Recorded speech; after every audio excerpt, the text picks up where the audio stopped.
What you think? You ready to go? No. Come on. What's happening, YouTube? It's your boy Doc Holiday. Welcome back to the channel. Today we're gonna be going over a really quick topic. I had a couple of people ask me about this before. I just told them really quick, but then I started to realize it's becoming more of an issue now. People run out of fuel.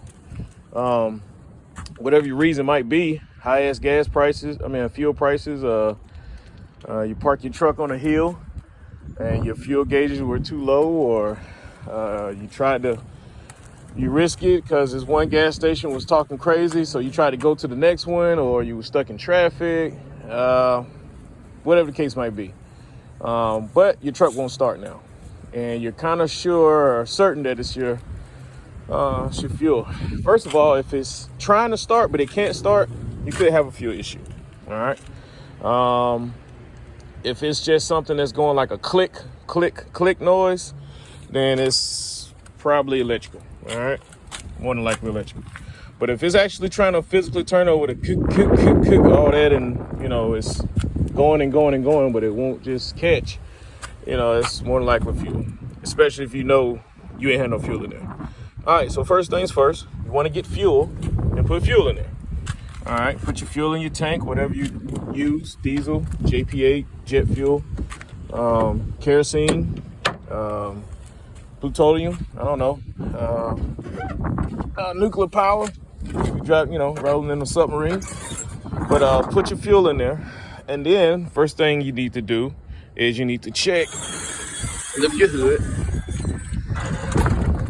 and check to see if you have one of those old school primers.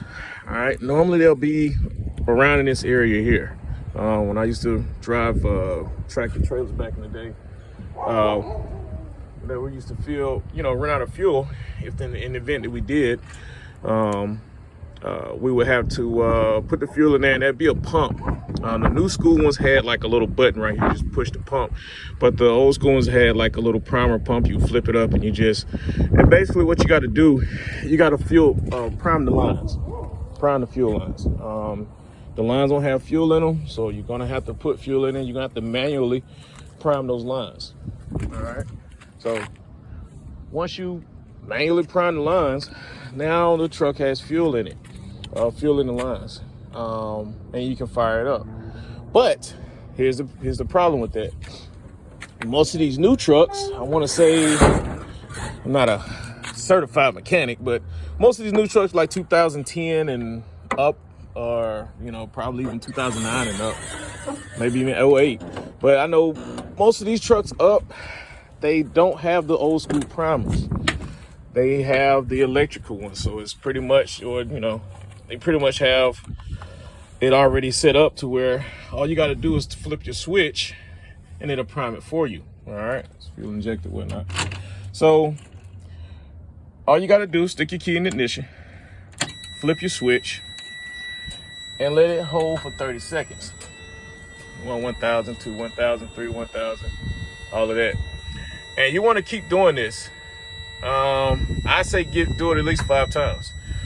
Once you count about 30 seconds, flip your switch off, wait, flip it again. All right, you want to do that about 5 or 6 times.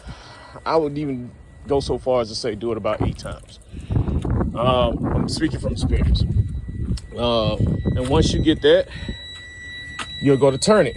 Once you go to turn it, it's more likely to start. But if it doesn't start and it just kick it, all of that, just repeat everything I just said.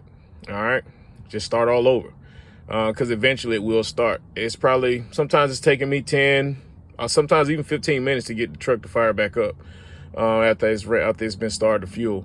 But eventually it has started up, unless you got some other underlying problems that, you may need a mechanic to take a look at. But if you just sure that it's fuel, you just need fuel, this is how you prime your line in a nutshell. All right, 30 seconds, cut it off. Come back, 30 seconds, cut it off. After about 5 times of that, Let all your gauges and stuff go down. And I never start mine until my inlet heater light goes off.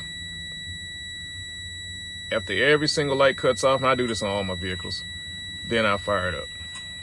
And I light, inlet heater, and there you go. You hear a little, and then it's good to go.